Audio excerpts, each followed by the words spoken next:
Hi, Yassi. Hello, hello, hello. How's it going? It's going great. And how are you? I'm all right. I love the new background. It's a little bit less yellow, and I feel like it suits us well. Yeah, indeed. And it suits the topic of today and also the music. I feel like It's a engaged with what we vibe. are going to talk about. Yeah. Yeah, totally. Do you want to introduce today's topic? Yeah, of course. Well, first of all, Happy New Year, because we didn't say True. anything, but it's the first live stream of the year from GirlCode Coffee Chat. And we are going to talk about self-care and well-being, because of course we are starting a new year, new goals, new prioritizations. But of course, we always leave behind our health after a month going to the gym. We decide to quit. So let's talk about how we can actually improve that and still take care of ourselves while we are working in an ever-changing ecosystem as is tech, because it's really difficult in this specific area. Yeah, indeed. Absolutely. And maybe just in case, if anybody is new here, well, Alba and Josefine. Usually Arisa is with us. Today she is on well-deserved holiday. Hello everybody in the chat. And we are part of Storyblok, and we're also part of GirlCode. And for them, we are doing this monthly stream. You can always suggest topics if you want us to talk about something that we haven't addressed already. It's always end of the month. In an afternoon, we'll announce it on Twitter. There's a meetup group. There will be a QR code in the end where you can find all of that. And we're just super happy you are here. And yeah, let us know where you're joining from, or if you have any requests for anything. And yeah, let's dive right in, right? Yeah, indeed. And today we have a new girl in this stream called Vasilika that she actually can came and present herself. Why not? Yeah. Hi. Hi. Hi, girls. Thank you How are so you much doing? for joining us. Yeah, I'm good. I just come back from the vacation. Amazing vacation. Oh, nice. Amazing. Yes. Nice to hear Yeah, it that. was a lot of animals and the birds. So cool. Oh, where did you go? I was at Galapagos Islands. Oh Ecuador. my God. Wow. That's just, that's the vacation of vacation. Yeah. It was one of my dreams. God, it's amazing. So happy that you could fulfill that for yourself. Indeed. Do you maybe want to introduce yourselves? What do you do? You can talk about anything. You don't have to talk about work, but you can tell us where you work, what you do for a living, about your talks maybe. Give us an introduction.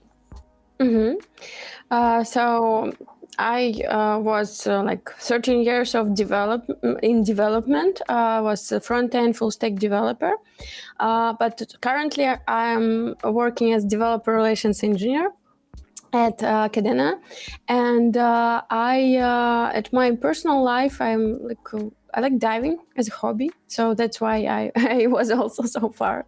Diving is amazing there. And so regarding my talks, I started to be a speaker at conferences with 3D talks about 3JS library, mostly because at work I had these tasks. It was like front-end plus 3D. And then after 13 years of experience, I understood that when I was team lead, when I was a solo developer, it's so many different activities. And at the end, last year, I created a talk about happy, healthy teams. So I understood that there are some issues that are not covered in different companies. There are my friends, they struggling with something, and that's repeated actually questions. And I wanted to create a talk about this topic. Really interesting. Yeah, really on point with what we were wanting to talk about today. Yeah. Yeah, that's also kind of why we were really excited to get you on the stream. That's amazing. Shall we dive right in? What do you talk about in happy, healthy teams, and how can we all be a little bit happier and healthier? So the most important ideas, as I conclude for myself, that firstly you need to understand yourself, because that's there is actually a problem that people sometimes don't think, like, are they happy in their life? It's not only about work, it's like about your personal life as well. People just live on a stream and don't think like, I don't like this, why I'm doing this. Or they have like hobby, but they don't put a lot of time for their hobby, but they love and enjoy this. For example, for me, I switched to developer relations because it was more my hobby, like my side activities. And I realized after like 13 years that I actually want to switch to developer relations and not to be only developer. So yeah, first it's to understand what you love at your job, what you don't like as tasks. So, and then you can somehow to analyze it, what's going on. Maybe you need to change something. And another like level, it's to try to manage your things and to prioritize everything in your task. Again, it could be a work task, or it could be your life task. Like, for example, changing job. It's quite important task in the life, especially now in crisis world with a lot of layoffs. It's quite hard, and you need to be prepared for a lot of interviews and technical and also cultural fit interviews. I think it's really important point for this if you decided to change the job.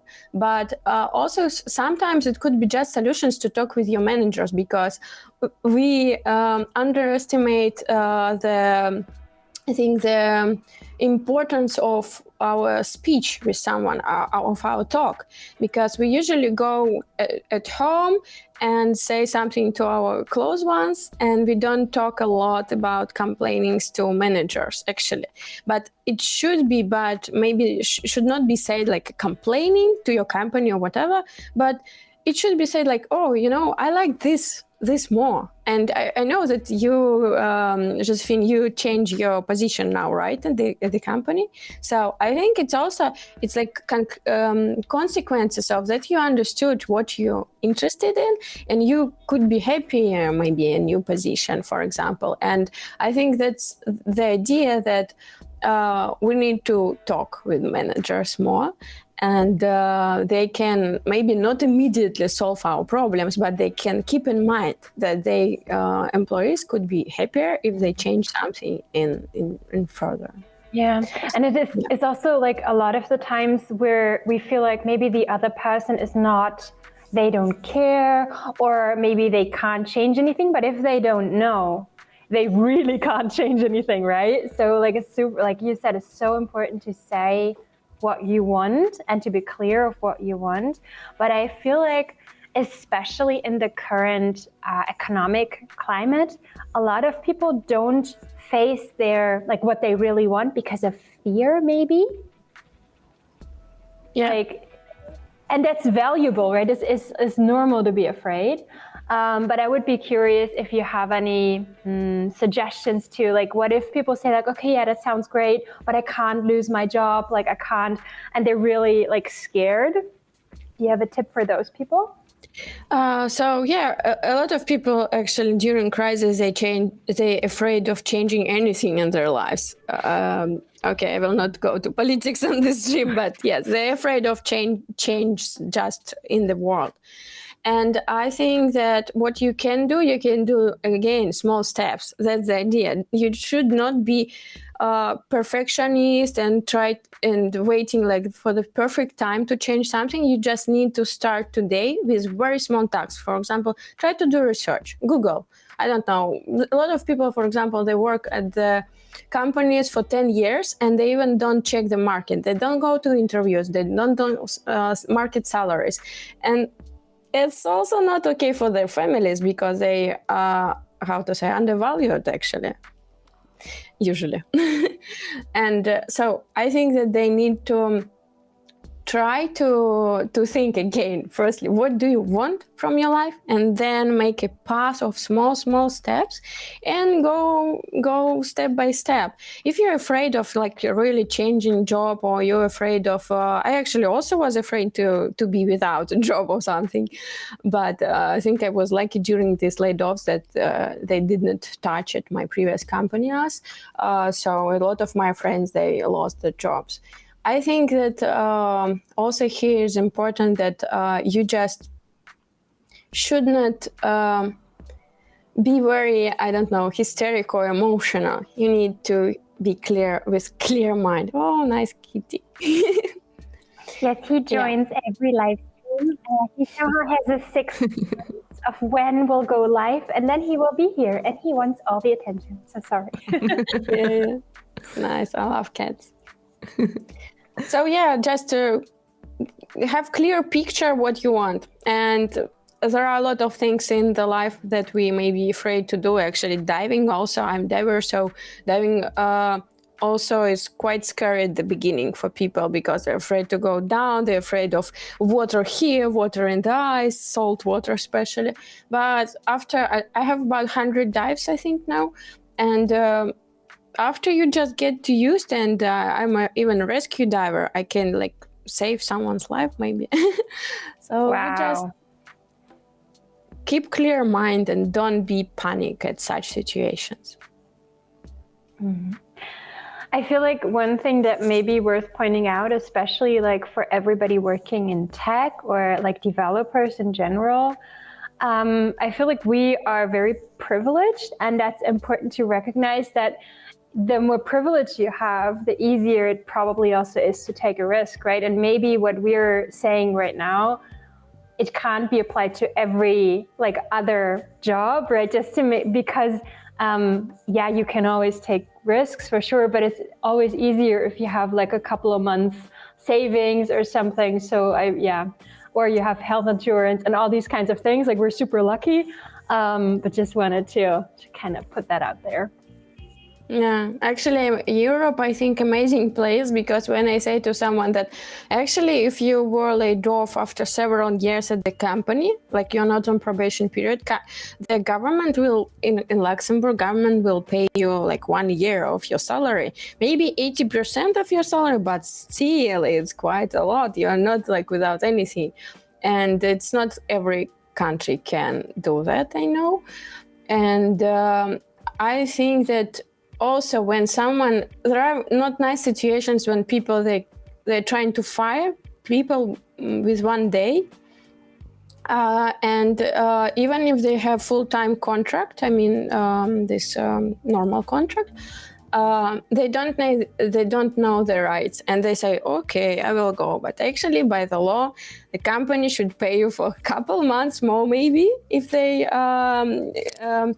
want to say you that goodbye without any like normal reason, because actually to fire someone, it's quite hard, especially in Europe and even in Russia where I'm from. So it's quite hard to fire someone. Yeah, Indeed. absolutely. I was just wondering, if you work at different companies, if you realize that there are companies more open to talk about your rights, and in general, how you can change inside the company or help you along the process. And did you feel that there is other companies not doing that? So you're asking me what to do if company doesn't respect your rights, or what? No, if you work in different companies, if you have experience with companies that are dealing better with this kind of happy, healthy team, like they are providing insights and help through the process of changing, or just knowing what they can have in order to be sick or whatever, you know? Actually, in our company and in some other companies where I was working, so they're quite open to new ideas. They just sometimes don't have them, and you have them. You can come and be initiative person, say them, oh, maybe it would be nice to do that and that. And in my case, in my previous company, sometimes management did this. in some points when it was like good for both sides, for employer and employee. And in our current company, even there are some meetings with ops team where you can speak like what we can do better. And I think that's amazing. No, that's really a little bit like also retrospective, or like in a development team, right? Where you have a look and reflect on what we can do better. Yeah, retrospective, I think it's one of the most important events in Scrum, and actually in personal life as well. I think it's very important sometimes to sit down with your partner and to talk. Okay, what's going on good and what's no, because don't wait for new like scandal or whatever when someone already like here. Just speak before. Like we did it with my husband at the beginning of our relationship. We did these retrospections to like synchronize, like at work, because we both developers. It was very easy to explain that we need a sync. Sorry. Yeah, but now actually we don't do it last year, but sometimes we just have talks. Maybe they're already like in some emotional stage, but we're not here. We're still here that we need to speak usually. And That's interesting. Yeah. Are there things that you think are make it even more important in the tech jobs that we work in to focus on your happiness and your health? Yeah, because actually if people in the team are not happy, the team is not so efficient. If people, they're distracted by, it's good. I very love again work and life balance in Europe culture. I respect that, yes. And but I'm talking more about that when you even have your job hours, like working hours, you need to be happy during those hours and not saying like, oh, again, this job, I don't want to do that. And at each moment, like I'm happy at vacation, I'm happy when I'm working, I'm happy when I'm at the event, because I love all these points. And what's also when I was preparing for this podcast, I remember that one thing, actually, I think it's like a silver bullet for everything. Your attitude is very important. And people, even another example, very, very typical for now current situation, that when people want to change the country, they sometimes go to like, oh no, I need to change my country because of like work, because of situations in the world or whatever. When they feel like they are obliged to do that without like enthusiasm, it's not very cool. And in the end, they will, I think, have more struggling than people who like focused more, oh, this amazing new world, I can find new things in the world, right? The same at the job. When you see boring tasks, it's actually not very, it's not good when boring task is 100% of your work. Sure. But when your boring task, even like 50%, for example, you have boring tasks and you have very interesting tasks, keep attention that when you do boring task, your brain relaxing, because it's not very hard to your brain. And you can do boring task when you are tired, right? When you don't have energy for be creative. But when you are in like in resource mode, you can do all creative things like write articles, create a new podcast, whatever, right? And so all these attitudes, just try to understand yourself more and try to use your strong and weak parts at special moments. So yeah, everything should be in balance somehow, I think. Yeah, what you were just mentioning about the boring task in air quotes, I remembered this book, Alba, that you recommended me. It's called Hyperfocus. And it also talks about like how when you do stuff that doesn't consume your entire attention, your mind has like a little bit capacity to wonder. There's a science behind it, right? And you come up with all these things, and then it just happens like your brain is in cleanup mode in the background, and it's so good and so healthy again, right? And I just like, I love this book because now every time I'm like doing something boring and like cleaning the house or like cleaning an Excel sheet. I'm like, I have a notebook on my side and I just write down all the stuff that comes to my mind. It's like, oh, I need a birthday presents for my grandma, like, and so that's like so cool actually. And so the boring stuff became a lot more fun for me. I'm just going to put the link to the book in the stream. Oh, it's not, is it that one? It looks different, the one that I read. But I read. No, the new version is the pink, the yellow one indeed. Yeah, you're right. But that's a matter. Yeah. No, but that's the author for sure. And it's a really, really cool book. Highly recommend.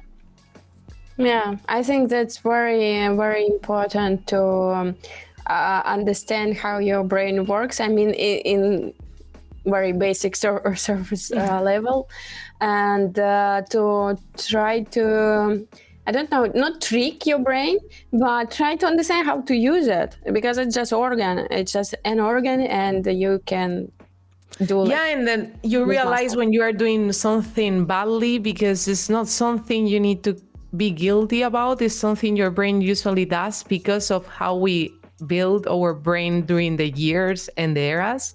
And for example, for me, reading the book, what it actually provided me is that I'm addicted to dopamine. That's what happens to me. So when I'm changing between tasks, I need to be aware that this is because of the sensation, but not because I want to do them or they are important. And now it helps me to actually know that I'm not prioritizing things. I'm just getting more dopamine. And it's like, okay, let's do other thing that can give me the dopamine I need without losing my focus. So now I just create my own music so I can hear the music I like in the moment I'm doing a task. So I focus more because I decide what to put in the background that distracts me a little bit so I get my dopamine, but without quitting the task I'm doing. It's kind of crazy because knowing your brain is like knowing yourself also. Not only how you feel, but also why you do things. Because for me, also therapy has helped me to understand why I do things and not be guilty about what I do, because it's like, oh no, I'm doing this wrong. No, it's just my brain doing that, not me. I mean, I can try to control it, but it's part of me. So yeah, it's really interesting. Yeah. And I feel like also like looking on, I don't know, Twitter or other social media platforms where you see all these like productivity hacks, and it's great if it works for other people, but if you see it and it doesn't work for you and you're like, oh no, I'm wrong. I'm the, like, you know what I mean? Like, I feel like that all the time. Like, why doesn't, like, what's wrong with my brain? And then in the end, it's just a different version, right? Like, you need to find what works for you, not just for a random person on the internet that does things better with ASMR. No, totally. Yeah, you can always try different things. That's why I was reading for several years, like a lot of psychology books, but like popular, I mean, not scientific or something. But yes, how to speak with people, and you understand that actually it's very good to speak with people, like books about kids, you know, that you need not to blame the person never. You need to, or if you don't agree with something, you need to say about the what person did and not about the person. It's like one of the first rule.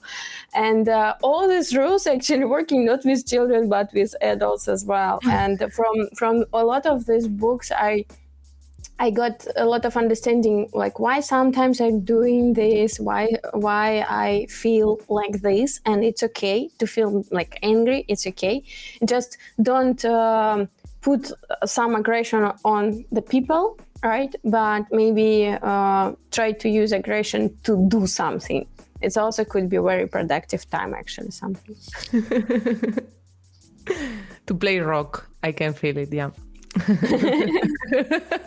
Yeah, actually, all these topics, and now I see a lot of videos about dopamine.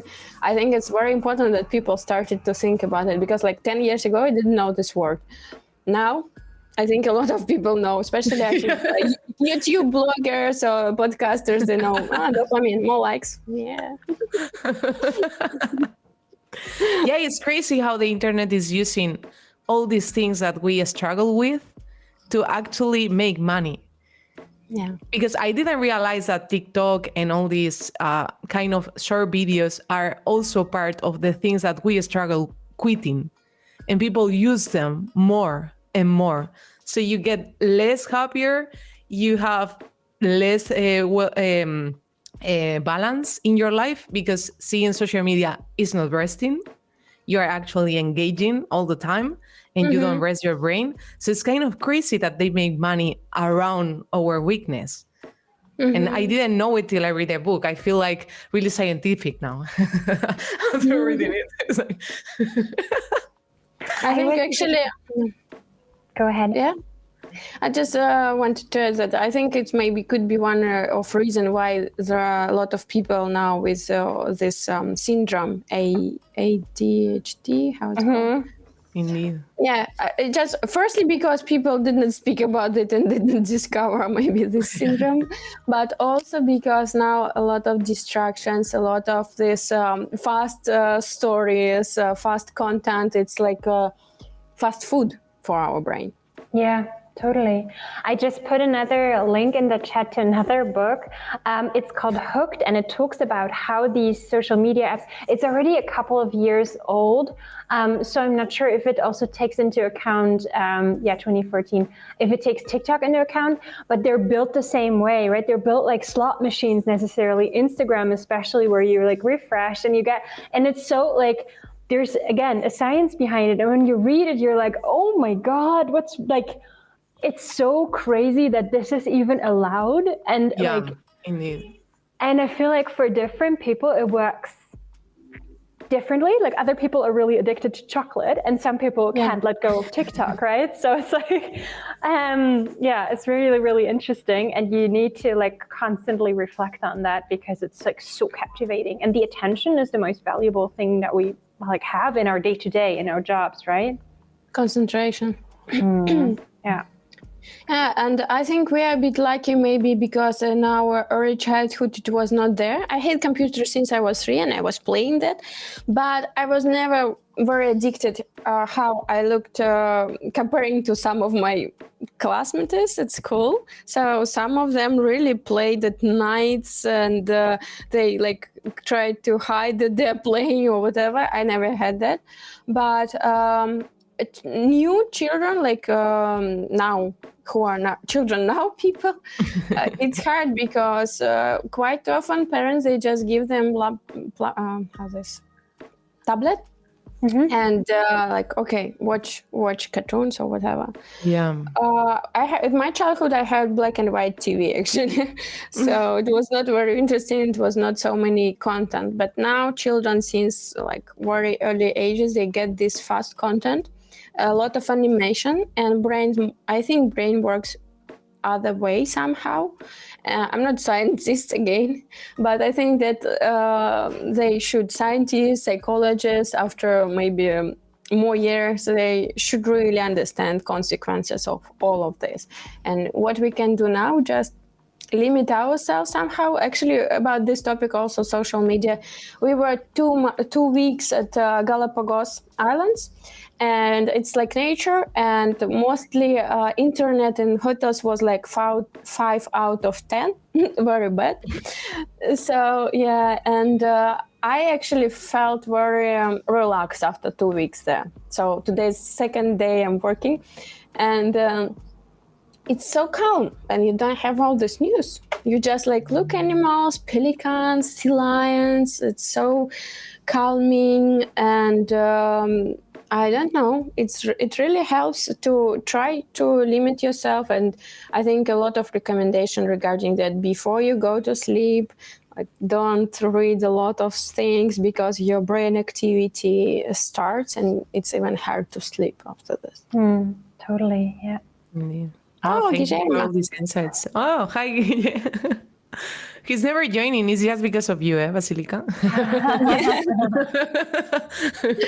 Because I visited his city, Medellin. So. Oh, that's really cool. We also have colleagues in Storyblok there. Wow. I still have let you know.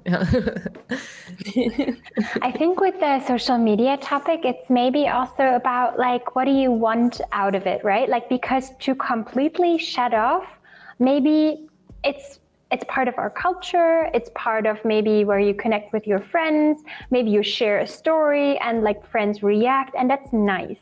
But then if it's like this doom scrolling with like only strangers where it has actually no like personal connection to your life, and it's more about like consumption, but you don't remember anything in the end, there's a like difference, right? And it's about mindfulness in the end. Like, why are you doing this? Or is your finger already gone numb? Like, yeah, totally. That's so interesting. Go ahead. Also, regarding DevRel profession, so I think this profession has a lot of sides, different activities, and I think it's actually very good for people who can concentrate for a long time. For example, my husband works with 3D programming, and he can concentrate like 5-6 hours, and it's okay for him. For me, it's now maybe not so easy for last years, and that's why I think I'm so glad that I'm DevRel and I can focus on this part and on this part and on this, and just like put everything on deadline, don't miss anything. A lot of things in the head, a lot of ideas. So I think I'm becoming more creative person than when I was only programmer, because it was tasks in one area usually. Yeah, the 5 hours is very, very impressive. No, yeah, that's. But actually, if you're doing something you really like, I can spend that time. I can be singing for 6 hours. Wow. And I can not notice that I did it. And it happens to me like the other day. I was like singing karaoke versions in YouTube, and I spent 2 hours, and it's like 2 hours. I mean, it was 5 minutes ago I started this one. So it's like when you are enjoying the things, isn't it? Probably if the problem you have at work is really difficult, you don't like it anymore. But if it's your thing and you are used to it, probably you can do it. Yeah. In my case, I can focus anymore that time. I mean, 2 hours is my maximum right now. I need to stop, deal with myself, go a walk or something, and then coming back, I can focus another 2 hours, but that's the maximum. Yeah. No more. I think it differs from person to person as well, and what you're working on, right? The chat is just amazing. There's a question though by Sabrina. What is your insights on procrastination, and how do you deal with it? It's a question for me or for us? Sure. Yeah, for you. Procrastination. Yes. I have this time when I still sometimes look at my friend's feed. I think this is my type of procrastination, because I'm a social person, I'm extrovert, and I want to know what's going on with my friends, just because of curiosity, just because I want to be somehow in their lives, even if I'm very far. And that's why I need to spend this time to look at least last post from my friends. And there are so many, social nets these days that I really can't check, of course, whole feed for a lot of last years. But I just stuck there maybe 15 minutes, and then I realized, oh no, I need to do something. I actually, about procrastinations, what I can also do, what I can do when I procrastinate. Usually I'm just looking some news, reading Twitter, but it's helpful as well, because you sometimes interact with your people, and sometimes you just new things after reading. I don't look like TikTok funny videos mostly. Sometimes Instagram shows me advertising, but I'm not subscribed to that. Yeah. Well, I have one point maybe you. That. Yeah, I have one point about procrastination, because it happens to me a lot. And usually what I do is reevaluate the task I'm doing, if there is something someone can do for me and I can delegate it. Because if I happen to procrastinate a task, it's usually because I don't enjoy doing it at all. So I don't know if it's the same for Sabrina, but usually if you procrastinate, it's because or you don't feel the value out of doing the task, or you don't enjoy doing it.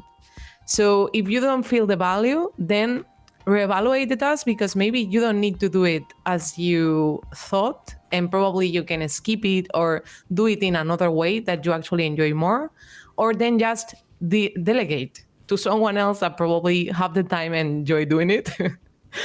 Because before I was like, no, I need to do all these tasks because they were assigned to me. And it's like, probably not. There is someone that is doing less than me. Let's give it the task to them. I don't like it anymore. Yeah. But it's really interesting that you say you don't like doing something if you are not interested in it, for example. For me, it's kind of the opposite. Like if I get really intimidated by something and it's hard for me, then I will not do it. And I will just, even though it's probably, if I were to do it, it would be really good. I would learn a lot. But at first I get so scared. I will clean the house. I will do my nails. I will do literally anything else. All the mundane, like boring tasks, I will do them. And I look super productive to the outside, but I haven't done the one thing that is actually decisive because I don't know how. Yeah, okay. I'm not the only one. No, but I don't know. And so it would be really important. So yeah, that's very... Yeah, actually, this is my problem.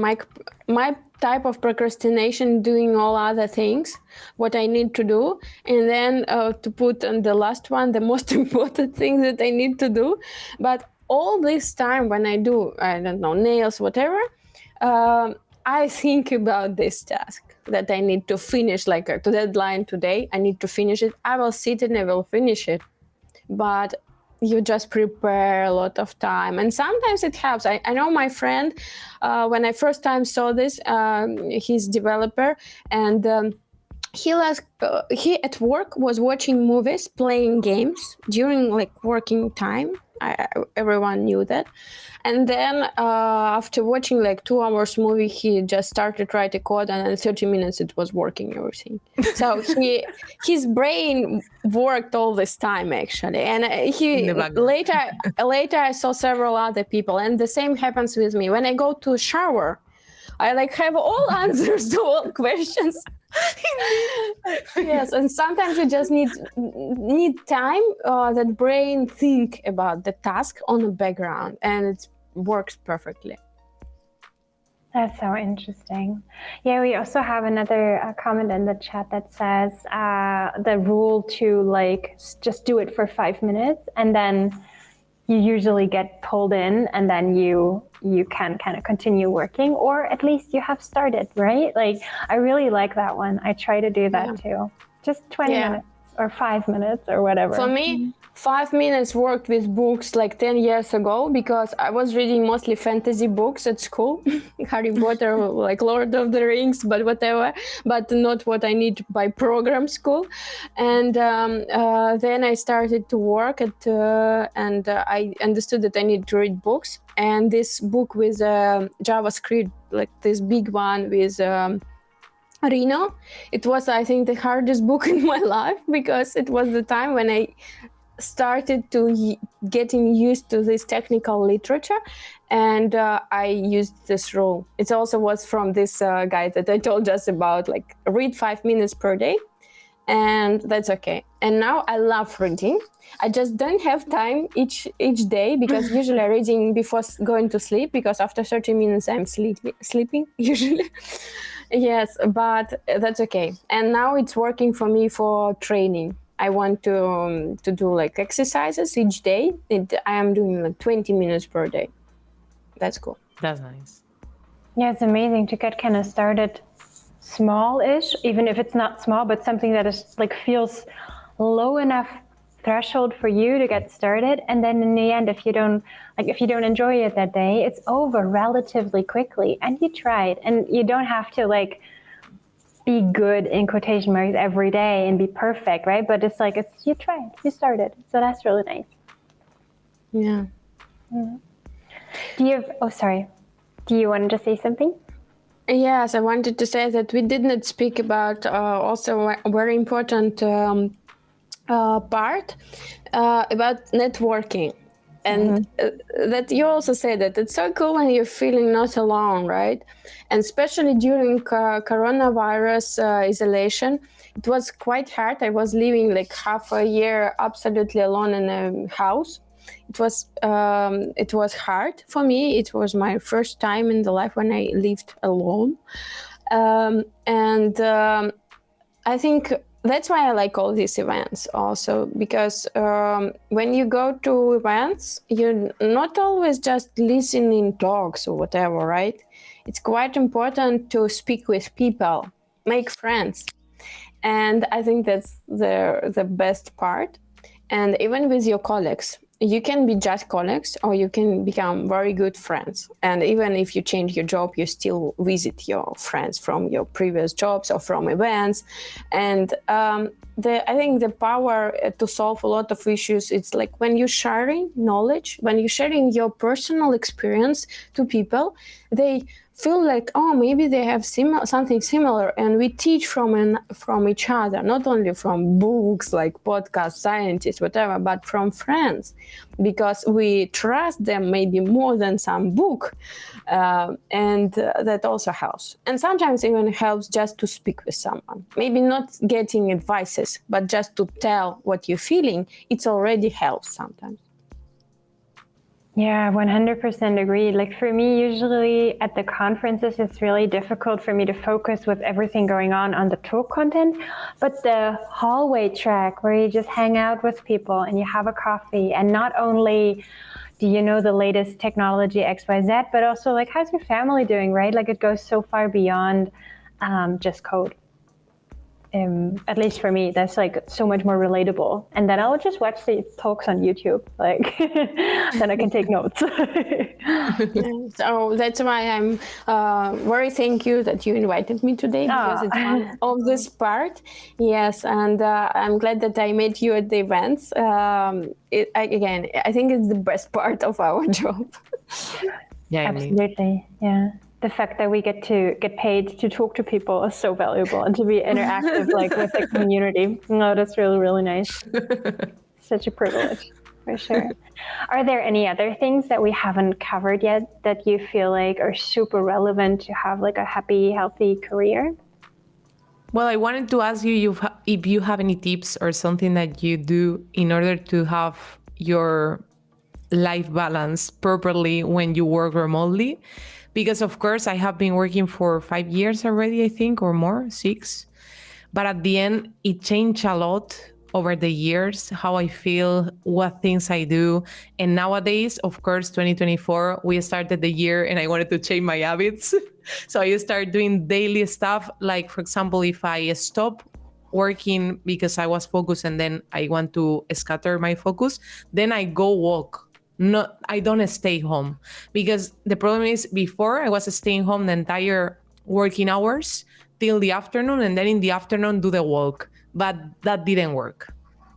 I felt that I was not actually doing it at the right time, because when you are already burned out, then you go walk, then that doesn't work at all.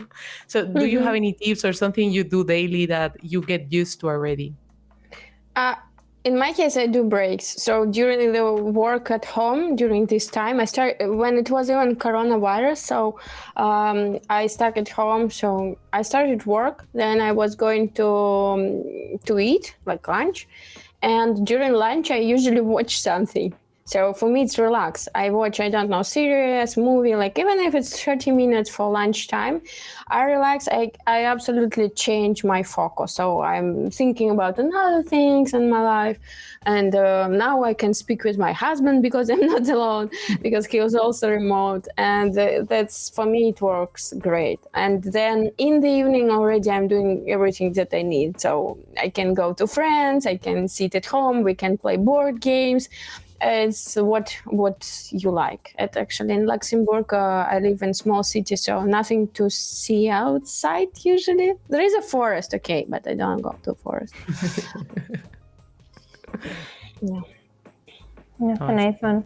I really like the walks as well. And especially if you have a lot of appointments and deadlines, of course, that's harder to do. But if you can schedule your own time and actually see, like, I work super focused for 2 hours and then I go for a walk or I do some yoga or I do whatever, like, makes me happy and takes my mind off things. And then I can come back and be more focused, or I can work from a cafe. Like, for me, that really helps, for example. All these like super small things when you figure out how you work best yourself, but it's of course a lot harder in a like super strict 9-to-5 setup, which I am not a fan of at all, but not everybody can decide these things, of course. Yeah, you guys started this very important also topic, but I think it's topic for another podcast about burning out. Because also in any jobs, there are such situations when you feel that like you're full already, you're done, you don't want maybe sometimes to work at this position anymore, and not even this company, but this whole profession, and you switch. So I think the most important part here to understand again what helps you to go out of this. I had this not nice situation.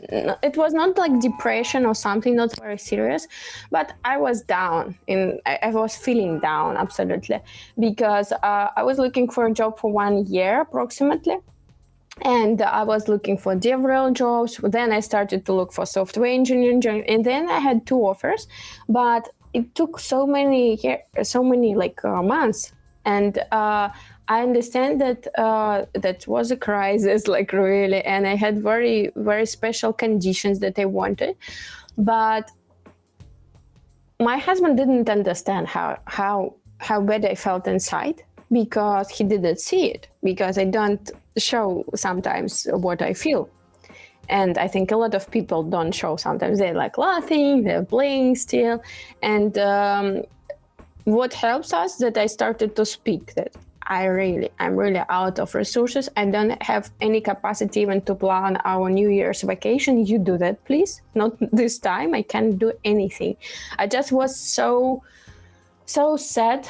And then we went to vacation. We were in London. We decided that we want someday maybe to move to London. And it was like new wave of energy for me, that now we at least solved one problem that we had before, and that helped. And again, this attitude helps to look at the things maybe from another angle, and to understand what you love to do, to go out of this bad mood, of this because a lot of people, they don't understand, like they're feeling bad and they're waiting when it's gone, but it's not like going anywhere. You need to do. I understand. I like spa. Okay. I like traveling. I like animals. So do all these things.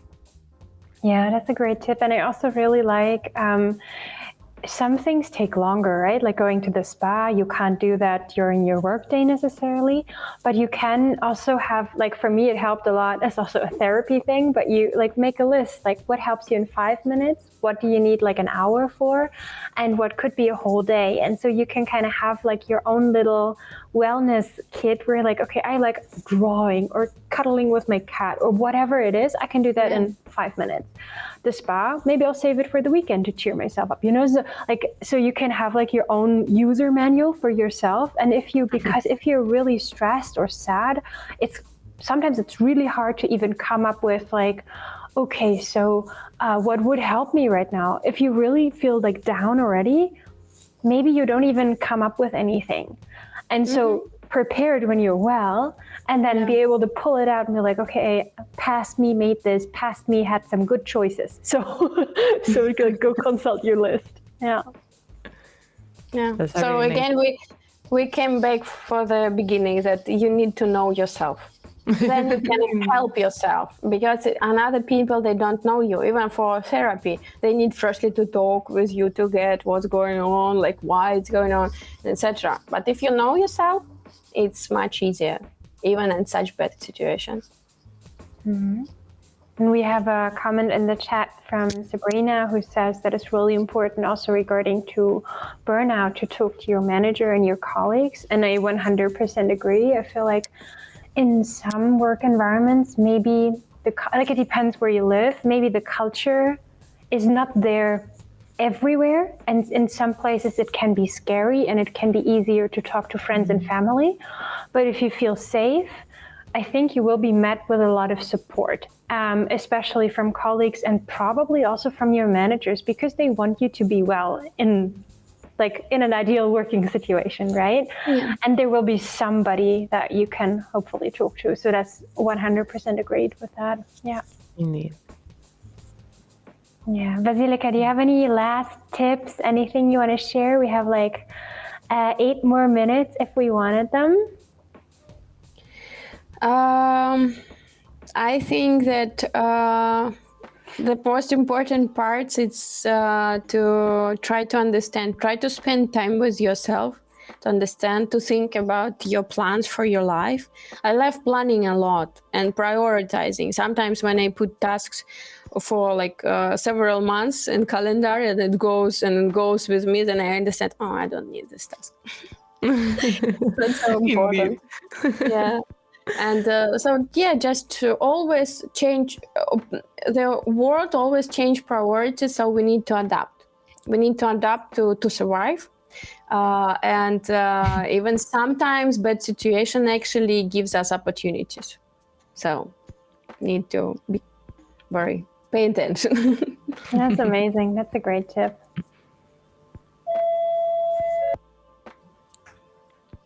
Someone came. Yeah, I just turned off the mic because there's somebody at the door. That's the funny of the life.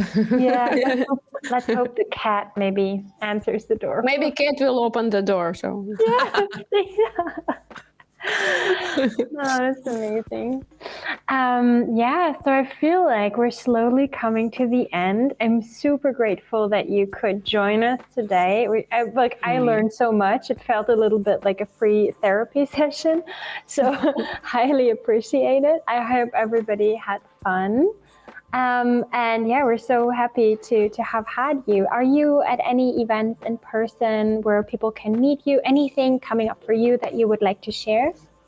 Next event will be DevRel in Amsterdam. No way! We will see each other. We have a booth there. Nice.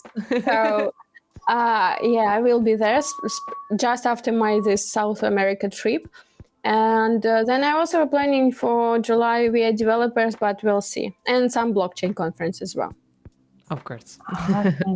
The dark side. So, thank you very much, girls. It's also, I love speak always about this topic. So see you at the events, speak in person. Of course. Love that. Thank you so much for joining. Thank you everybody who joined us live. We really appreciate it.